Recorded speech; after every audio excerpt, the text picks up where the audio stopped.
দুই ছেলে কিবলামুখী হয়ে তায়াম্মুম করে সিজদায় করে কান্দে, চোখের পানি টপ টপ টপ টপ করে ঝরতেছে। দুইটা বাচ্চা, 7 বছর 8 বছরের বাচ্চা।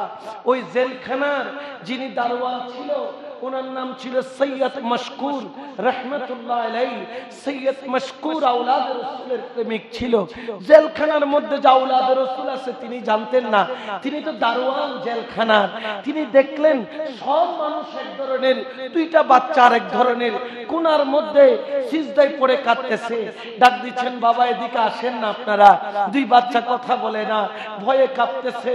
ছোট বাচ্চা, ইয়েতিম বাচ্চা, বারবার যখন ডাকে আসে বলছে, ইয়াজিদি আমাকে আর জুলুম করো না, আমরা দুইটা ছোট বাচ্চা। আপনারা কে? বলছে আমার পরিচয় মুহাম্মদ। আপনি কে? আমার পরিচয় ইব্রাহিম। কোন মুহাম্মদ কোন ইব্রাহিম? বলে মুসলিম বিন আকিল নাম শুনেছো? বলছে আমরা তার সন্তান। তখনও জানতেন না যে বাবা শহীদ হয়েছে। বলছে ও তোমার আব্বাজান যাকে কালকে ফেলে দেওয়া হয়েছিল ওখান থেকে, তুমি তার সন্তান। এটা বলার পরে দুই সন্তান ইয়েতিম হওয়ার সংবাদ যখন পেল পাগলের মতো কান্না করতেছে।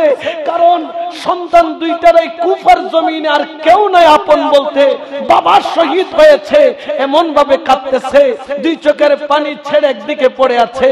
সৈয়দ মশকুর চিন্তার মধ্যে পড়ে গেলেন, হায় হায় আমার সামনে তো আওলাদে রাসূল, আজকে আমি পেয়েছি, আমি কোনো খেদমত করতে পারছি না। আমার সামনে আওলাদে রাসূল, আমি ওনার কোনো কদম বুচি করতে পারছি না। আমার সামনে আওলাদে রাসূল, আমি একটু পরিষ্কার কাপড় পরাইতে পারতেছি না। আমার সামনে আওলাদে রাসূল, আমি তাদেরকে জেলখানা থেকে বের করতে পারতেছি না। তিনি কোরআন পড়তেছে, আওলাদে রাসূল তাকে ঠাস ঠাস করে কোরআনের আয়াত জড়িয়ে দিচ্ছে। এখানে আওলাদে রাসূলের প্রশংসার কথা নাই, তাজিমের কথা নাই, রাসূলকে এটা বলে নাই। এক এক কথা শুনে সৈয়দ মশকুর চোখের পানি ছেড়ে বলছেন, হুজুর আমাকে মাফ করে দেন, আমি আপনার জন্য কি করতে পারি? বলে আমার জন্য করতে হবে না, আমাদেরকে একটু মক্কার রাস্তায় পাঠিয়ে দাও, আমরা হুসাইনের কাছে যাব। আমার আব্বাজান হুসাইনের জন্য জান কুরবান দিয়েছে, আমরা দুনিয়ায়ও মাওলা হুসাইনের জন্য জান কুরবানি দিব। কিন্তু সংবাদ পৌঁছাইতে হবে, বাবাজান বলেছে হুসাইন যেন কুফার দিকে না আসে। সৈয়দ মশকুর চিন্তার মধ্যে পড়ে গেলেন, হুজুর আমি তো ইয়াজিদের কেনা দাস, ইয়াজিদের বেতনে চলি, আমি আপনাদের খেদমত করলে আল্লাহ কি আমার গুনাহ মাফ করবে? আল্লাহ কি আমাকে মাফ করে দিবেন? দুই আওলাদে রাসূল হাত তুললো, আল্লাহ সৈয়দ মশকুরকে, ইয়া রাসূলুল্লাহ সৈয়দ মশকুরকে তুমি তোমার গোলাম বানায় কবুল করেন। আওলাদে রাসূলের দোয়া কবুল হয় কি হয় না? জোরে বলেন না, হয় কি হয় না? আওলাদে রাসূল হাত তুললে আল্লাহ কবুল করে কি করে না? মদিনা ওয়ালার আশিক বানাইতে বলছেন। সৈয়দ মশকুর জজবার মধ্যে আসলেন, তালাটা খুলে বলে বাবা আসেন। সুন্দর করে হাত পা পরিষ্কার করে দিয়ে, নতুন কাপড় পরিয়ে দিয়ে, পাগড়ি আমামা পরিয়ে দিয়ে, আতর খুশবু লাগিয়ে দিয়ে, কিছু টাকা পকেটে দিয়ে, হাতের একটা আংটি খুলে ওনাদের হাতে দিয়ে বললেন, বাবা যান আমি তো যেতে পারবো না, তবে হ্যাঁ আপনি চলে যান রাস্তা পিছনের গোপন রাস্তা দিয়ে বের করে দিয়ে বললেন, এই রাস্তা দিয়ে চলে যান, অমুক জায়গার কোতোয়াল আমার ভাই, তাকে আংটিটা দেখালে উনি বাকি কাজটা করে দিবে। এই কথা যখন বললেন, দুই সন্তান ওই রাস্তা দিয়ে বের হলো। সৈয়দ মশকুর জেলখানায় পাহারা দেয়। সকালবেলা ইবনে জিয়াদ বললেন, ইব্রাহিম আর মুহাম্মদ দুই সন্তান কই, তাড়াতাড়ি আনো। এখন দেখা যায় জেলখানায় সবাই আছে কিন্তু দুইটা বাচ্চা নাই। সৈয়দ মশকুরকে ডাকা হলো, কোথায়? বলছে হুজুর আমি তো জানি না কোথায়। কেন? তোমার জেলখানায় আছে, তুমি জানো না? এটা কেমন কথা? সৈয়দ মশকুরের জালালিয়ত আসলো। ইবনে জিয়াদকে বললেন, হুজুর আওলাদে রাসূলের জায়গা তো জেলখানা নয়, আওলাদে রাসূলের জায়গা হলো মদিনা ওয়ালা। আমি ওনাদের রাস্তায় পাঠিয়ে দিয়েছি। ইবনে জিয়াদ টকবক হয়ে জ্বলতেছে, আচ্ছা তুমি তাদেরকে তাদের রাস্তায় পাঠাইছো, আমিও তোমাকে তোমার রাস্তায় পাঠাচ্ছি। জাল্লাদকে ডাকা হলো, এই জাল্লাদ তাকে চৌরাস্তার মোড়ে নিয়ে যাও, চৌরাস্তার মোড়ে খাম্বার সাথে বাঁধবা, ততক্ষণ পর্যন্ত তার পিঠের মধ্যে চাবুক মারবা যতক্ষণ তার শেষ নিঃশ্বাস না যায়। সৈয়দ মশকুর শাহাদাতের শরবত পান করার জন্য তৈরি হয়ে গেলেন। কারণ ইমানদাররা শাহাদাতের শরবত পান করতে চাই। কারণ কি জানেন? লা তাকুলু লিমান ইউকতালু ফি সাবিলিল্লাহি আমওয়াত বাল আহইয়াউ ওয়ালাকিন লা তাশউরুন। যারা আল্লাহর রাস্তায় শহীদ হয়ে যায়, আল্লাহ বলে তারা মরা নয়, তারা হলো জিন্দা। উচ্চ আওয়াজে বলেন না সুবহানাল্লাহ। সৈয়দ মশকুর সেই শাহাদাতের শরবত পান করার উদ্দীপ নিয়ে আছে। চৌরাস্তার মোড়ে বাঁধা হলো। আর জল্লাদ এতদিন যে তার বন্ধু ছিল, সে জল্লাদ এসে পিঠের উপর যখন চাবুকের উপর চাবুক মারে, ঠাস করে চাবুক পড়ে, সৈয়দ মশকুরের জামা ছিঁড়ে চামড়া পর্যন্ত ফেটে যায়। জর গর গর গর গর গর করে রক্ত পড়ে। চাবুকের বাড়ির উপর যখন বাড়ি পড়ে, চামড়া কিমার মতো উঠা আরম্ভ করে। ওই বাড়ির উপর যখন বাড়ি পড়ে, গোশত শিলা শিলা উঠা আরম্ভ করে। ওই বাড়ির উপর যখন বাড়ি পড়ে, হাড্ডি গুলাও মটমট করে ভাঙা আরম্ভ করে। ওরে যত জোরে মারে, সৈয়দ মশকুর তত জোরে বলে ইয়া রাসূলুল্লাহ ইয়া হাবিবাল্লাহ ইয়া রাসূলুল্লাহ বল্লাহ ইয়া রাসূল। শুনেছি হাদিসে দেখিলে আপনাকে, জীবনের গগনা জড়িয়া পড়ে দিবেন গদিগদার দয়া করিয়া ইয়া রাসূলুল্লাহ ইয়া রাসূলুল্লাহ। ওরে এত জোরে জোরে মারে, সৈয়দ মশকুরের নাকে দিয়ে, চোখের ফাঁক দিয়ে, মুখে দিয়ে রক্ত, চোখের পানির বদলে টপ টপ করে রক্ত পড়ে। এত জোরে জোরে মারে। সৈয়দ মশকুর জল্লাদকে ডাক দেয়, ভাই আর মারিস না রে, মারিস না, আর আমায় মারিস না। আধা ঘন্টা মারার পরে পিঠের গোশত বলতে কিছুই নাই, ফেসকা গোর্দা পর্যন্ত চামড়ার ফাঁকে দিয়া, হাড্ডির ফাঁকে দিয়া দেখা যায়। আর মারিস না। জল্লাদ বলেছে যতক্ষণ তোর প্রাণ না যায় মারতে, তোর না মারলে আমার প্রাণ চলে যাবে। সৈয়দ মশকুর বলে মারিস না, আমার আর মারিস না, আমি আর বাঁচবো না, 2-4-10 সেকেন্ড আমার সময় দে। আমার সামনে আমার নবী দাঁড়াই আছে, আমার নবী আমারে কলমা পড়ার জন্য ডাকতেছে। সঙ্গে সঙ্গে সৈয়দ মশকুর জবানে বলা আরম্ভ করলো, লা ইলাহা ইল্লাল্লাহ মুহাম্মাদুর রাসূলুল্লাহ সাল্লাল্লাহু আলাইহি ওয়াসাল্লাম। ওরে দুনিয়ার মোল্লার জবানে নয়, দুনিয়ার এমপির জবানে নয়, রাসূলুল্লাহর জবানে কলমা পড়তে পড়তে আখিলা বায়াতকে সাহায্যকারী সৈয়দ মশকুর রাহমাতুল্লাহ আলাইহি তিনি শাহাদাত বরণ করলেন। ইন্না লিল্লাহি ওয়া ইন্না ইলাইহি রাজিউন। উচ্চ আওয়াজে বলেন না সুবহানাল্লাহ। এই রকম শাহাদাত আল্লাহ আমাদেরকে নসিব করুক। একা জোরে হন আমিন। নবীর জবানে কলমা পড়িতেলে মরিবে তেমনিদার হনো আকাঙ্ক্ষার হনো চাওয়া থাকে না। এতলে কি হর এক সবজে গুম্বিদ ওয়ালে मंजूर दुआ करना, जब वक्त नजर आए आका दीदारे अता करना। सुबहानाल्लाह। আর নবীরে পাইতাম চাইনি না চাই মত সামত নবী আইলে ইয়াতুনার কোনো বড় সম্পদ লাগে না। ওয়া সৈয়দ মশকুর শাহাদাত বরণ করলেন। আর যখন শাহাদাত বরণ করলেন, ওই 2 সন্তান তো চলে যায়। ওই 2 সন্তান আর দিনের বেলায় হাঁটে না, ভয় ঢুকে গেছে। বলছে আমরা দিনে লুকায়া থাকবো, রাত হলে হাঁটবো, রাত্রে আমাদেরকে দেখবে না।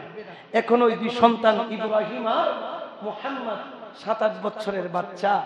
দেখেন একদিন রাত্রে হেঁটে দিনের বেলা একটা গাছের শিকড়ের নিচে মাঝে মধ্যে পশুরা গর্ত করে না, ওইরকম একটা গর্তের ভিতরে লুকায় আছে, কিন্তু পাশে একটা কূপ আছে, খেয়াল করেন। কূপ থাকলে তো মানুষ আসে পানি নেওয়ার জন্য। ওইখানে পানি নেওয়ার জন্য হারেসা নামের একজন ব্যক্তির বাঁধি, মালিকের নাম কি? হারেসা। হারেসা নামের ওই ব্যক্তির বাঁধি সেখানে আসছে যে কূপ থেকে পানি নিতে, দেখে কূপের আশেপাশে মেশকম্বরের খুশবু। কিসের খুশবু? আওলাদে রাসূলরা হচ্ছে এরকম, ওনারা যেদিকে যায় ওদিকে খুশবু যায়। আর বাতের জিনে তো কি দেয়, বাজদায় হয় না, ইতারা দিলে বাগদাসও দূরে দূরে দেয়। কারণ বাগদাস হতে বাজে আয় বাগদাসের গাছ কি বাস, শীতের গাছ তারও বেশি বাস। আর আওলাদে রাসূল যেদিকে যায় ওদিকে কি হয়ে যায়? খুশবু। এখন ওই হারেসার বাঁধি সে কি করলো, খুঁজতে খুঁজতে দেখে গাছের শিকড়ের ভিতরে দুইটা বাচ্চা ঘুমাচ্ছে। সুবহানাল্লাহ বলেন না? বুঝতে পারলেন ইনারা হচ্ছেন আওলাদে রাসূল। এটা বুঝতে দেরি নাই, চেহারা দেখলেই তো বোঝা যায়। ইনাদের চেহারা দেখলেই বোঝা যায় এনারা আওলাদে রাসূল, সম্মানী ঘরের ব্যক্তি। ওনাদেরকে ঘুম থেকে তুললেন। কি ব্যাপার আব্বা, আপনারা এখানে কি করতেছেন? ওরা ভয়ে কাঁপতেছে। যে ভয় পেয়েন না, আপনাদের পরিচয় বলেন। আওলাদে রাসূল তো কখনো জবানে মিথ্যা কথা। তখন পরিচয় যখন দিলেন হারেসার বাঁধি, সে বললেন আপনি চিন্তা করিয়েন না, যদিও বা আমার মালিক হারেসা বড় বদমাশ, কিন্তু হারেসার বিবি আখিলে বায়াতের আসে। সঙ্গে সঙ্গে বললেন আমাদের সাথে চলেন, আমার যিনি মালিকের বিবি আছেন উনি আপনাকে তাজিম করবেন। আশা ভরসা দিয়ে নিয়ে গেল, দেখলো যেরকম বলেছে সেরকম, যেমন কথা তেমন কাজ। যখন দুজনকে আদর আপ্যায়ন করে খাইয়ে কিছুক্ষণের জন্য হলো ইয়েতিম আর মনে হচ্ছে না, তখন ওই হারেসার বিবি বললেন ওগো আওলাদে রাসূল, একটা রুমের মধ্যে এখন আপনাদেরকে তালা মেরে দিব, কিন্তু আপনারা এখানে কোনো আওয়াজ করবেন না, কারণ কিছুক্ষণের মধ্যে আমার স্বামী হারেস আসবে, কারণ সে গিয়েছে আপনাদেরকে খোঁজার জন্য। তো এখন এসে বাকি আবার চলে যাবে। যদি আপনারা 1 ঘন্টার মতো নীরব থাকতে পারেন তাহলে আপনাদের আর খতরা নাই। এরপরে আমি আপনাদেরকে গন্তব্যের দিকে রওনা করাইয়া দিব। তখন দুইজনকে ঢুকাইয়া দিলেন রুমের মধ্যে। দুই ছেলে ক্লান্ত ওই রুমের মধ্যে ঘুমায়া পড়ছে। ঘুমের মধ্যে রয়ে গেল। হারেস বড় মাথা গরম আজকে, কারণ ঘোড়ারে এত পরিমাণ দৌড়াইছে, হেঁটেও দৌড়ছে, ঘোড়ারও দৌড়াইছে। ঘোড়া পথের মধ্যে মরে গেছে। কাকে খোঁজার জন্য? আওলাদে রাসূলকে। কিসের জন্য? মাল খাওয়া। কি উল্লাই? কিছুক্ষণ পর হঠাৎ করে একটা আওয়াজ শুনল, চিৎকার। কারণ কি? হযরত ইব্রাহিম, হযরত মুহাম্মদ দুই ভাই একে অপরকে জড়িয়ে ধরে ঘুমাচ্ছেন। দুজনের স্বপ্নের মধ্যে দেখলেন ওনার আব্বা জান মুসলিম বিন আকিল জান্নাতের দস্তরখানার মধ্যে বসে রয়েছে। এক প্রান্তে মুসলিম বিন আকিল, আরেক প্রান্তে দয়াল নবী। আমার নবী বলতেছেন মুসলিম তুমি কেমন বাবা, তোমার দুইটা সন্তান আমার নাতি ফেলে তুমি জান্নাতে আসলা। মুসলিম বিন আকিল বলেন ওগো দয়াল নবী, আর কিছুক্ষণ সময় আপনার দুইজন নাতিও আপনার দস্তরখানার মেহমান হবে। বড় করে বলেন সুবহান। বাবার শব্দ দেখি দেয়া আর ফুয়া মামাতি তাইতা বাবা হয় শিক্ষার মার্গিতে গরিব গুজরিটি। যখন চিৎকার মারলেন হারেসা দৌড় দিয়ে বলে আওয়াজ কিসের? বিবির ছটফটানি আরম্ভ হয়ে গেছে। কোন রকম হারেসাকে থামাইতে পারে না। দরজা ভাঙ্গা দেখলেন দুই আওলাদে রাসূল তার ঘরের মধ্যে আছে। বিবিকে এক থাপ্পড় মারলেন। হারেসা ধমক দেয় বের হও, তোমাদেরকে ইবনে জিয়াদের কাছে নিয়ে যাব। দুই সন্তান ঘর থেকে বের হয় না। ওই হারেসা তার দুই নাপাক হাত দিয়ে দুই আওলাদে রাসূলের চুলের মুঠির মধ্যে ধরলো। কারণ আওলাদে রাসূল তাদের বাবরি চুল ছিল। 7 বছরের বাচ্চা, 8 বছরের বাচ্চা চুলের মুঠি ধরে যখন টান দিল, ওরে মদিনা ওয়ালার দরবার পর্যন্ত তরতর করে কাঁপা আরম্ভ হলো। যে আওলাদে রাসূলের কদমের ধুলি পাওয়ার জন্য আমরা পাগল। ওই আওলাদে রাসূলের চুলের মুঠি ধরে টানতে টানতে টানতে টানতে ঘর থেকে বের হয়ে গেল। খারেসাকে বলল, ও খারেসা, আমাদেরকে কষ্ট দিও না, আমাদেরকে কষ্ট দিও না, কষ্ট দিও না। খারেসার পিছনে বিবি, বাবা বিবি খারেসার কদম ধরে বলতেছে, খারেসা রে, সারা জীবন তোর ঘরে বাঁধির মতো থাকবো, বউয়ের মতো থাকবো না, তুই যা বলবি তাই করবো, কিন্তু আওলাদে রাসূলকে ছেড়ে দে। কিন্তু খারেসার চোখে মুখে এখন টাকার টাকা দেখে কদ্দুর বিবিকে তলোয়ারের দাঁত দিয়ে আঘাত মারলো। বিবি বেহুশ হয়ে পড়ে গেল। দুই সন্তানকে পিছমোড়া বাম দিয়ে নিয়ে যায়।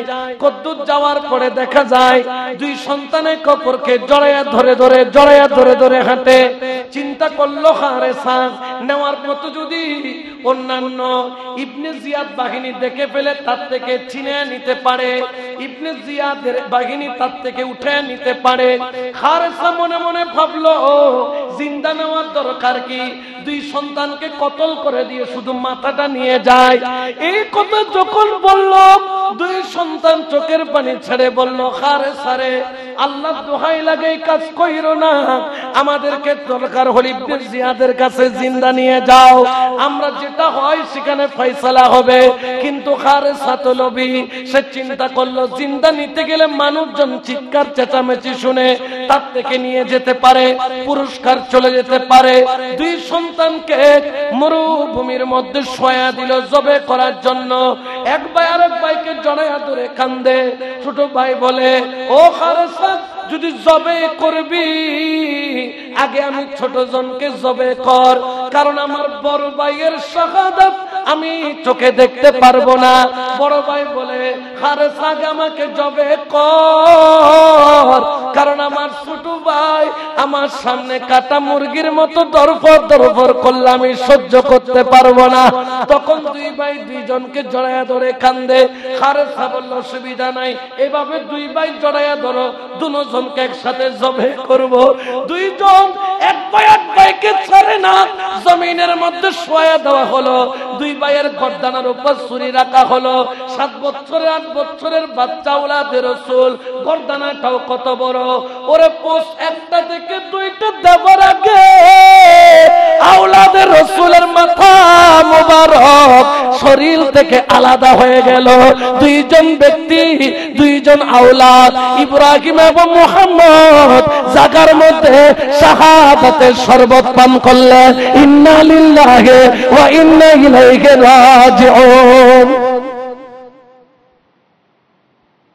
দুও মাথা তৈলের ভিতরে লই, থলের ভিতরে নেওয়ার পরে দেখতেছে দুই ভাই, একজনকে যে একজন ধরছে শাহাদাতের আগে, শাহাদাতের পরেও এক ভাই এক ভাইকে ছাড়তেছে না, দূরে রাখছে।